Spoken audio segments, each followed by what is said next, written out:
Yay Networks.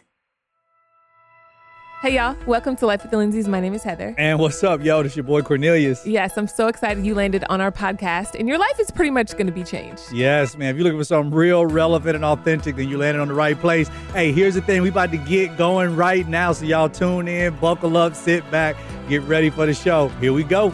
Yo, what's up, good people of Dunder Mifflin? No, I'm just playing. This is Cornelius. Yo, so my wife was going to actually join me on this podcast this week, and unfortunately, she won't be able to because we have some technical difficulties. I'm actually right now in the middle of Nowheresville, Montana. My wife is back at home.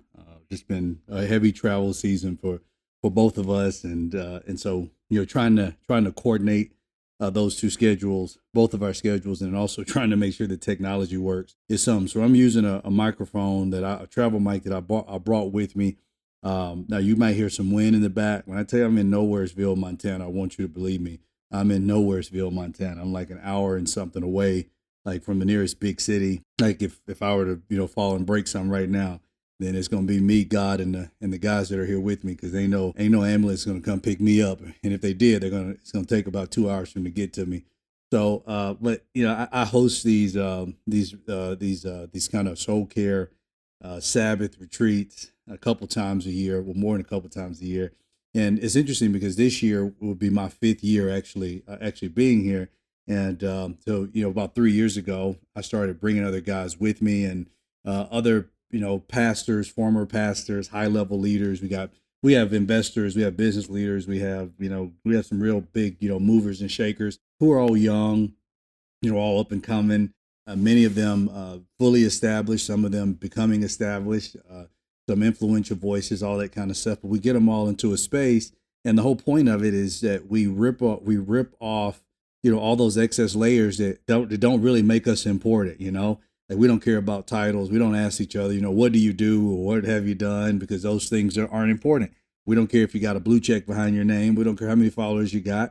Some of the most successful guys I know who've joined me don't even have social media, and they're very successful because they've determined what success is. One of the things that one of the guys, they actually asked me, we're having table talk, and one of the guys asked me after table talk, what was something that he believed that I've gotten out of this after after hosting these retreats for 3 years and attending for 5. And I told him, I said, one of the biggest things is understanding rest and understanding Sabbath. When you look at Scripture, the first thing that we look at that God did, He created all this great stuff, and the Bible says after He created it, He recognized it was good. But then God did something that He did not have to necessarily do for Himself, but I believe He did it as an example for us. And it said that on the 7th day He rested. On the 7th day He Sabbath. And that's where we get the whole idea of Sabbath. That's where Sabbath comes from. Sabbath is all about making sure that you take your proper rest, that you're laying down, that you're not moving, that you're not working. You cease from your labor and you finally rest. And one of the most difficult things that I have with these guys isn't the finances to get them here. It's not even them wanting to be here. One of the most difficult things that I have each and every year is getting them to understand the importance of rest, is getting them to understand the importance of being able to slow down long enough so that you can think, slow down long enough so that you can plan, slow down long enough so that you can prepare a strategy that can ultimately work.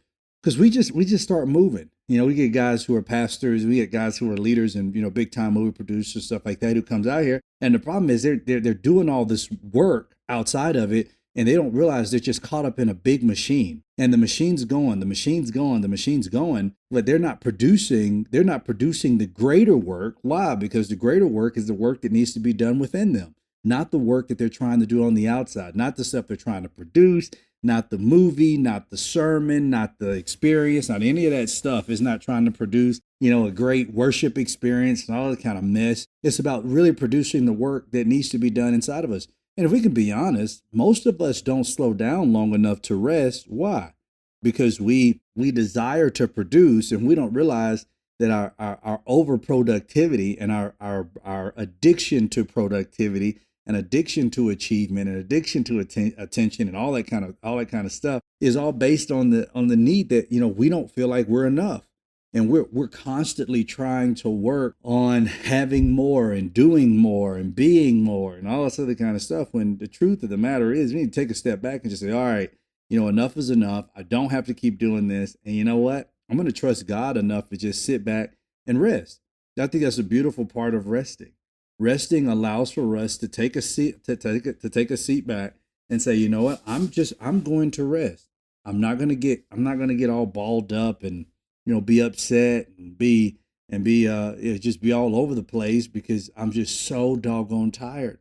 I'm burnt out. I pastored for over 10 years. I've been in full-time ministry, I believe almost 15 years.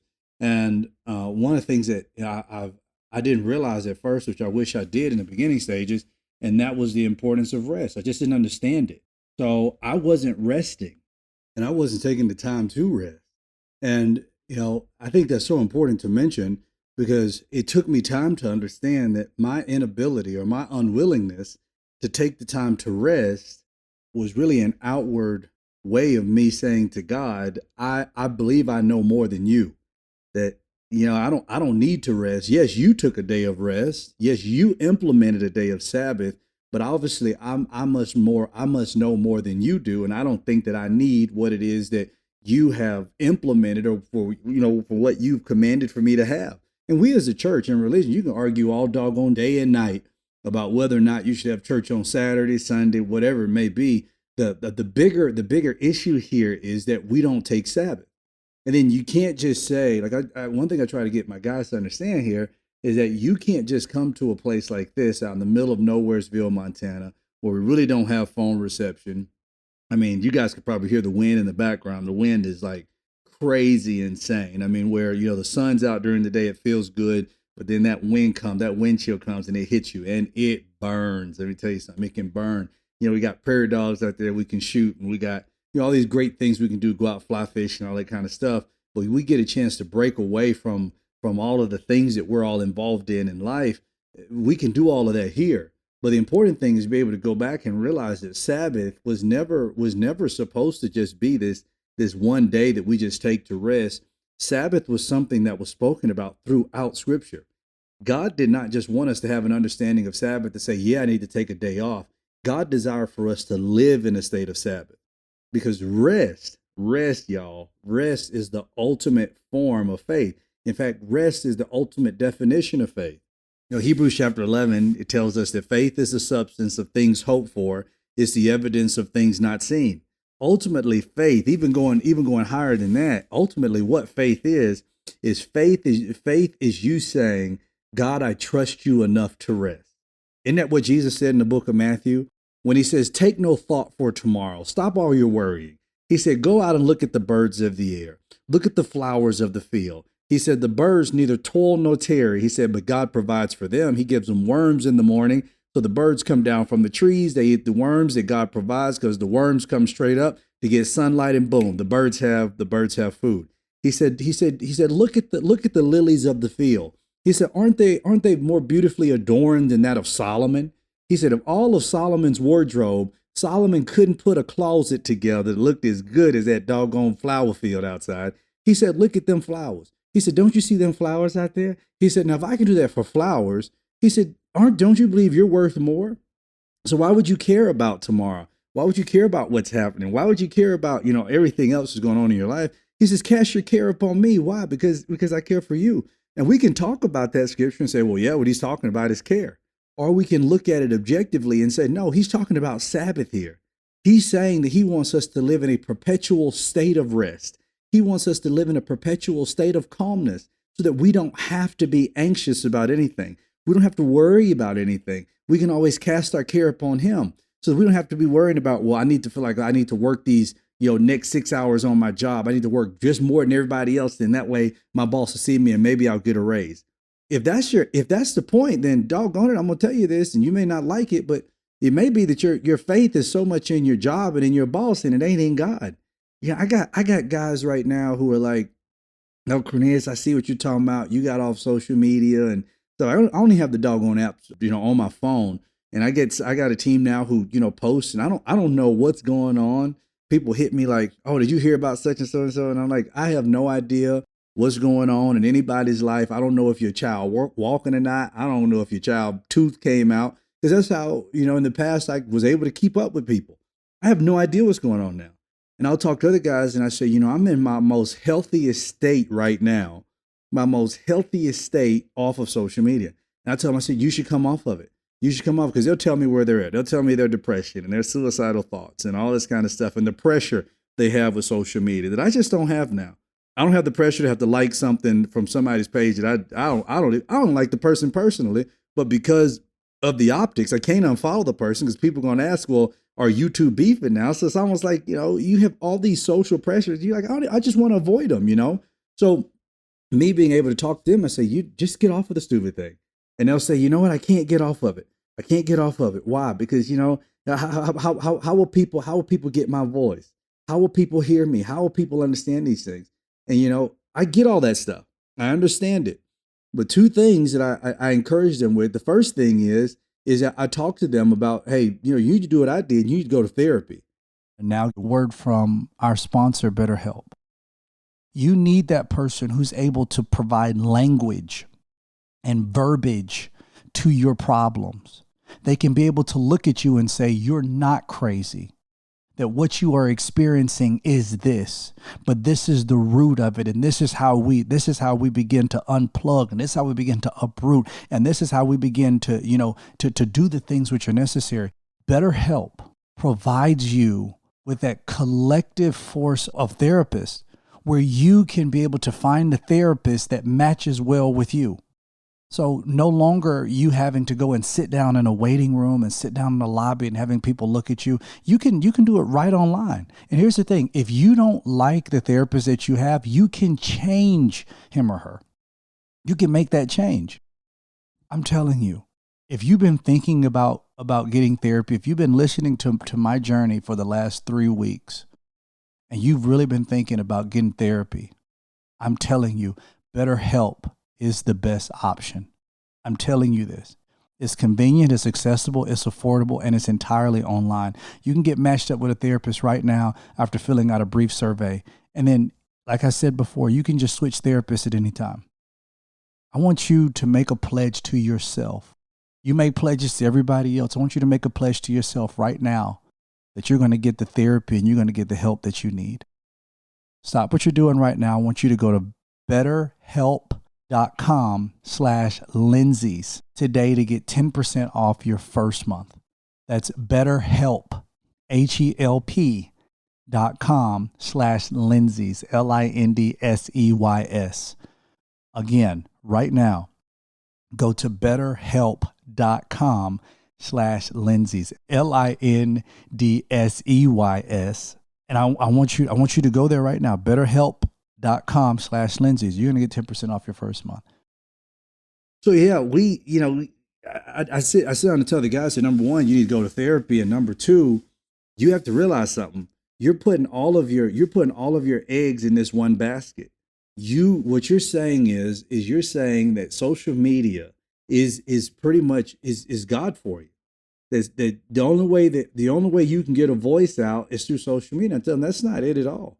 They're actually, well, you used to post stuff all day long, and now that you don't post anything, how can people still hear your voice? They can hear my voice on the podcast. They can hear my voice when I go preach at certain places or something like that. But what I'm not going to do is I'm not going to continue to put myself in situations that my mental can't really handle, and it was not even created to handle in the way in which we receive, all of these different images all day long. It wasn't meant to handle that. And I don't want to keep putting myself in that.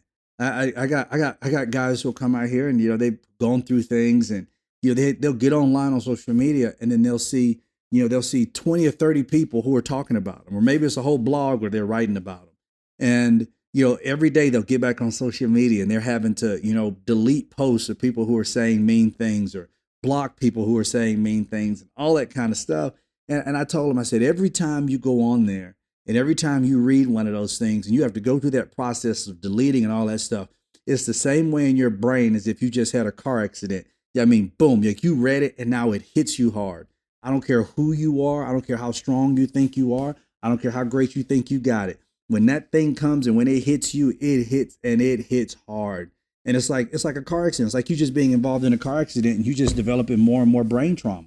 Like at some point you got to sit back and you got to say, you know what? I don't want to keep going through this. I do not want to keep having to face this thing over and over again. I need to break away from this mess and get to a place of rest. Get to a place of rest so God can really begin to heal you and deal with you.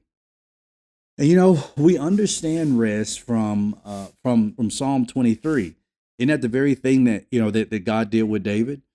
You know, in Psalm 23, David starts off writing this psalm and he says, you know, he not start off, but he says, he maketh me to lie down.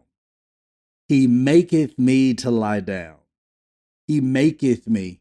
I love that King James version. He maketh me. You know, the Message translation Bible would be like, you know, he put me down, you know, something like that. But it's like, you know, he maketh me to lie down. I notice how David, he uses word maketh.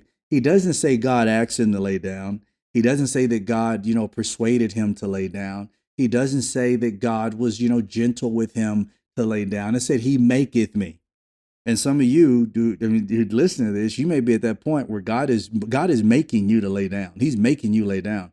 It's the same way like when people get sick. I know I've done it when I've gotten sick before and I'm laying in the bed and I'm laying in the bed and all of a sudden,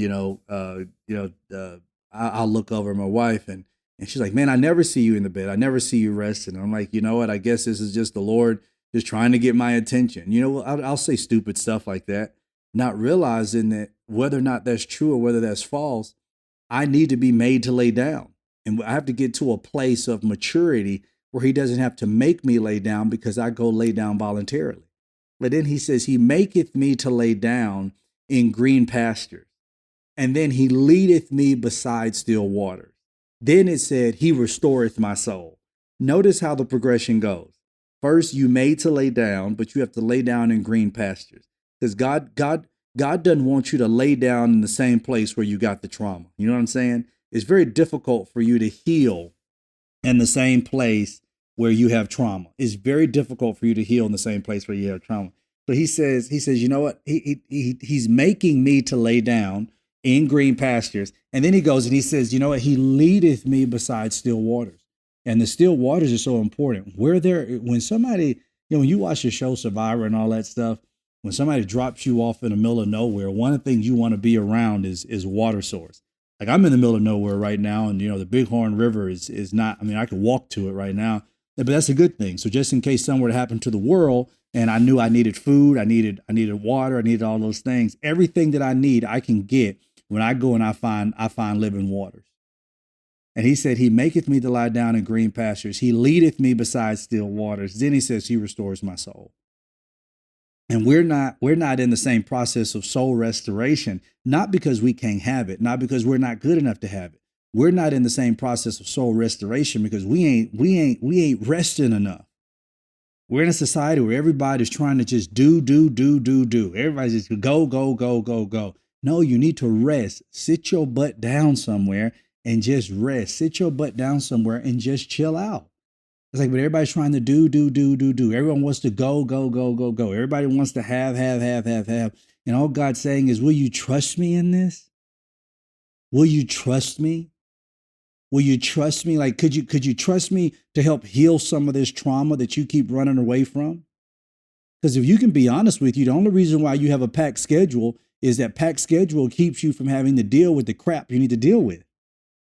You know how many men I talk to who are only busy not because they just get so much enjoyment out of work, but they're busy because they're avoiding going home. They don't want to deal with their wife, they don't want to deal with their kids. And you'll say, well, you know, that's his problem. He needs to deal with that. You're right, he needs to deal with that. The same way you deal with same way you deal with your junk. He does need to deal with it. He needs to sit down somewhere. He needs to deal with it. He needs to go home and actually face the issues. He needs to sit down and have a hard conversation with his wife. They need to talk about their issues. They need to go to therapy. They need to rest long enough. They need to call better help together. He needs to rest long enough, y'all. Long enough. And that's the other thing. We're not resting long enough. I love going to the gym. I absolutely love working out. One of the things that I've learned over the years is that, I can go in the gym and I can kill myself every day of the week. But muscles are not grown. Muscles are not developed when I'm in the gym.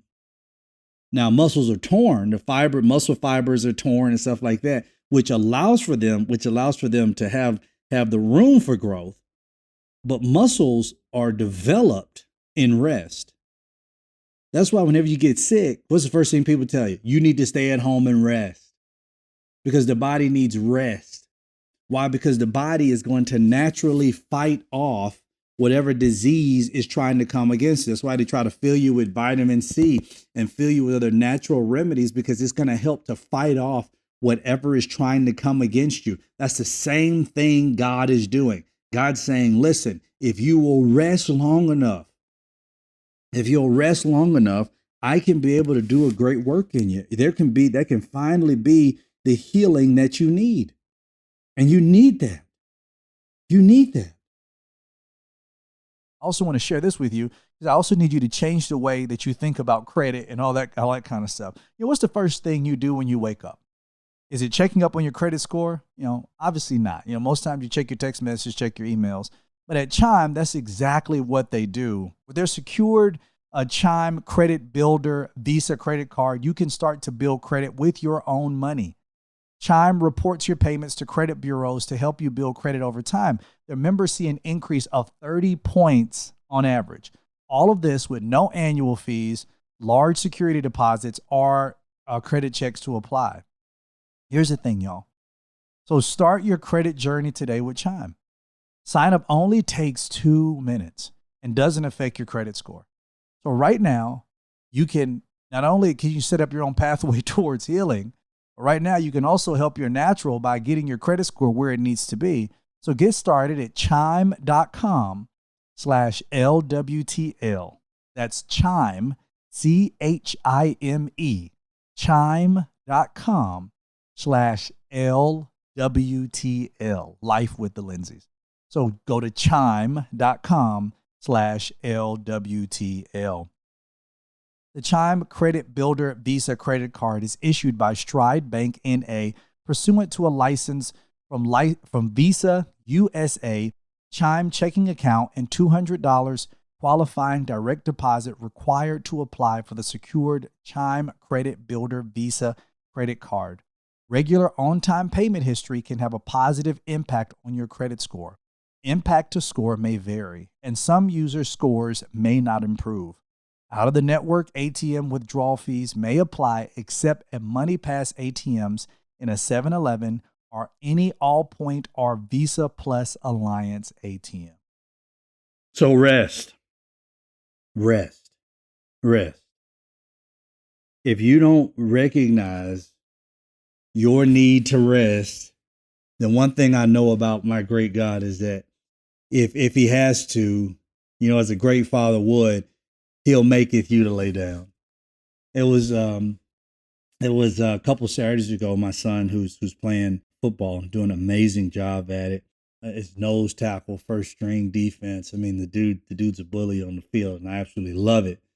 But I look at him, and he was he had a game, and it was a pretty important game that Saturday.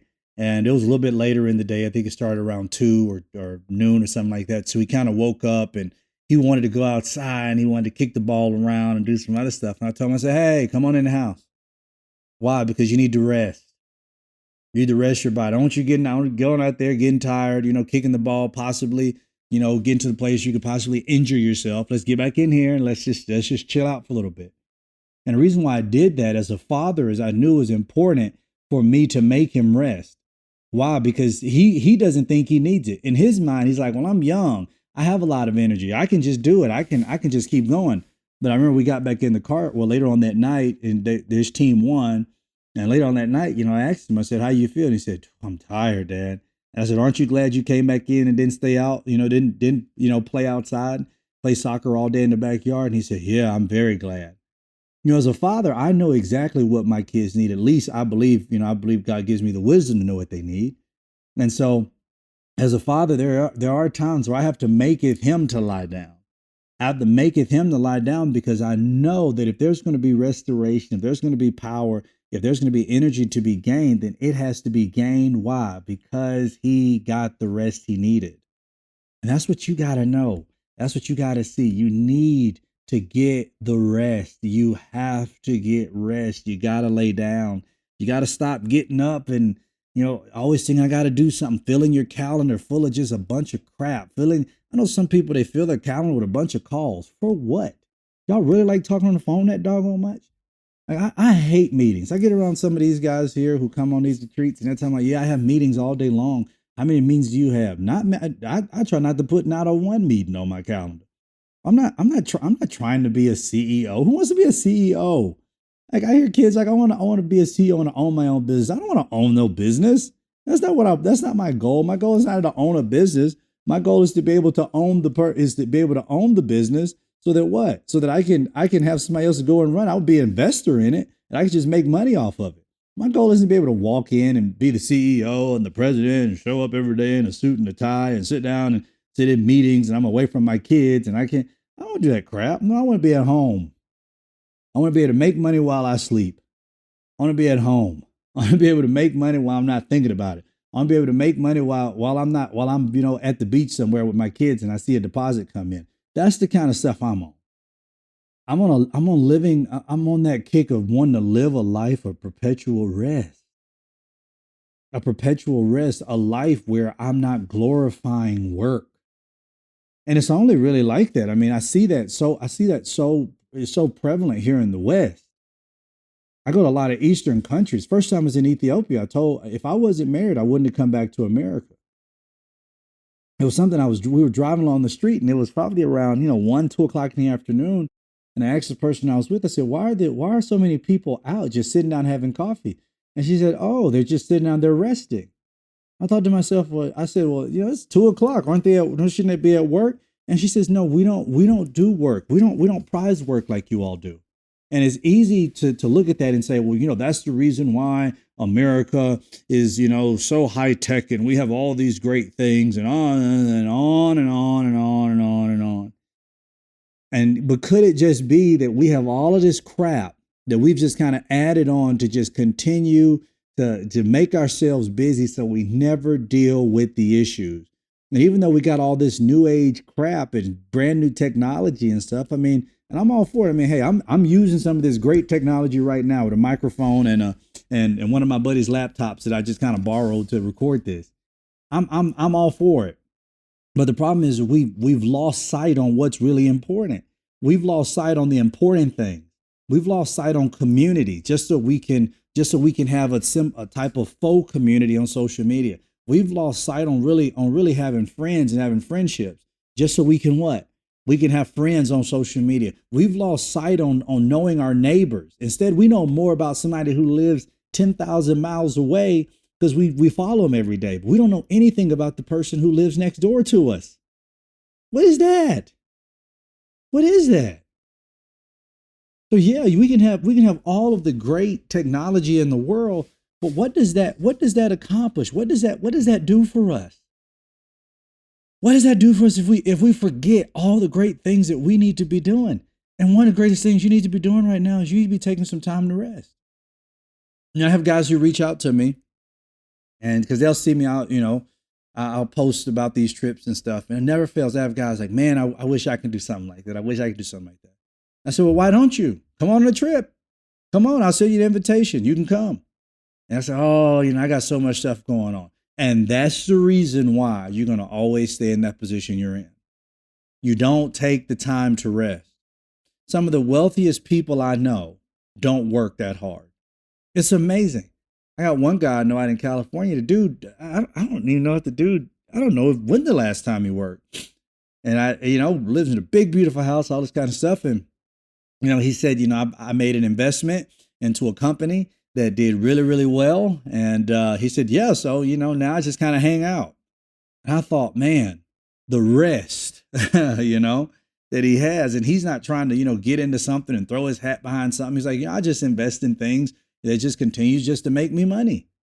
But for some reason, we feel like we need to work hard and we need to produce this and produce more social media captions and produce this and, produce it, write another book or write this or write that. And if we can be honest, all we're trying to do is just trying to feed the ego, and we're trying to get some attention and get the attention of mama and daddy where you didn't get it when you were a child and all that kind of stuff.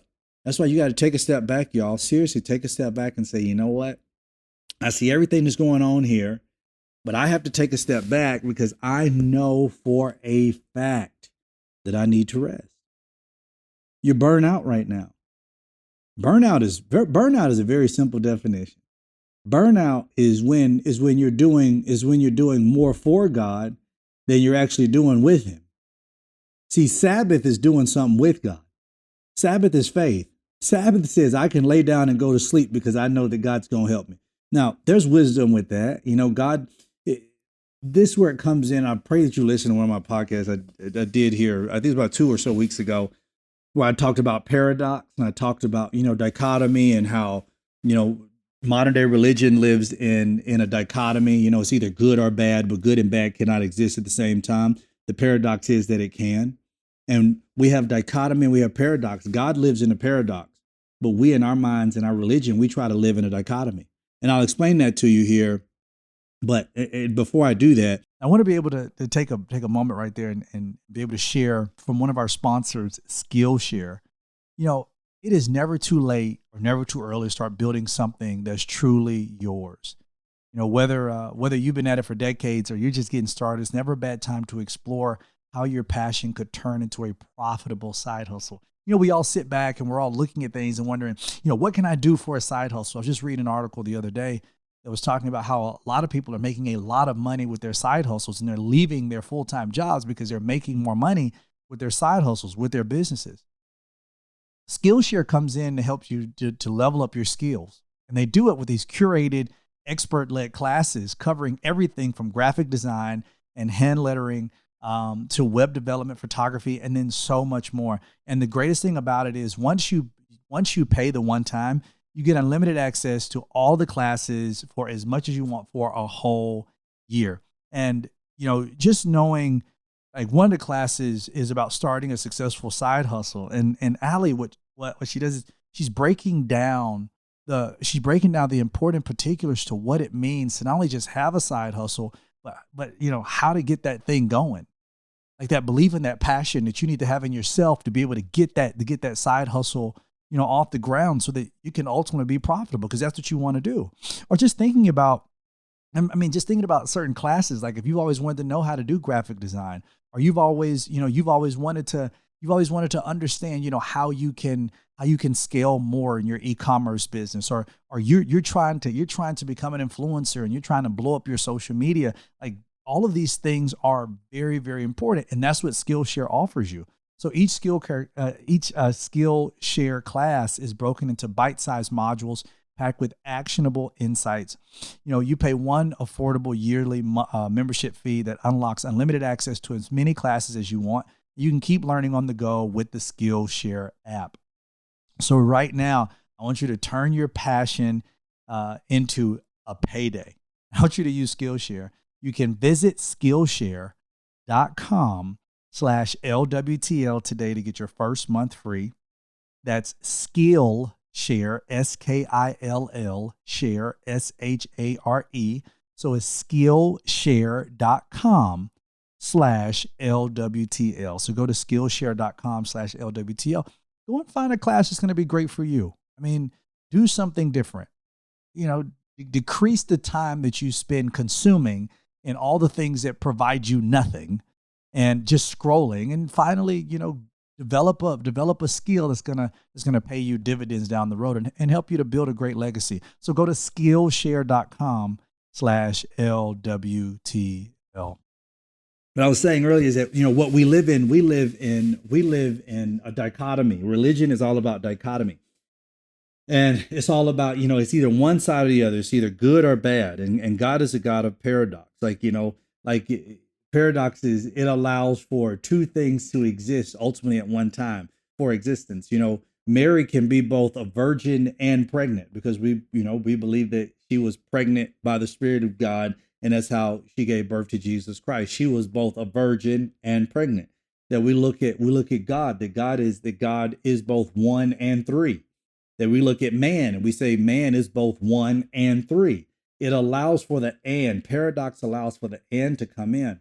So oftentimes when I'm talking about rest and people hear stuff, just like, you'll hear something about Skillshare and you're like, well, that's great and stuff, but I need to rest. Well, yeah, you do need to rest. But I want you to understand that rest doesn't do away with the practical application of work. The two must exist at the same time. Go to the Skillshare class, learn the new skill, but don't make your life all about the work is what I'm saying. You can go in there, you can learn about, finding success online and growing your social following into a creative business. You can learn about starting your creative career and build a sharp, smart online presence. You can learn about finding fulfillment using pivots to power your creative career. You can learn about all of that stuff. You can develop all of these amazing skills. The issue is not the skill. The issue is the worshiping the skill. The issue is worshiping the calendar. The issue is worshiping the work. And all I want you to see is the importance of being able to pull back and say, I don't need that in order to feel important. I don't have to have that in order to feel important. I can pull back. I can pull back. And I can rest. And I believe that's what God wants for so many of us right now. He wants us to pull back and to rest. Rest your soul. Rest. And when I say pull back, I'm talking about pulling back from some relationships that are draining the hell out of you. When I'm talking about rest, I'm talking about pulling back from engagements and from stuff that's just draining you. I'm talking about pulling back from so many meetings. I'm about pulling back from so many calls. I'm talking about pulling back, taking time, planning rest, planning Sabbath, planning it.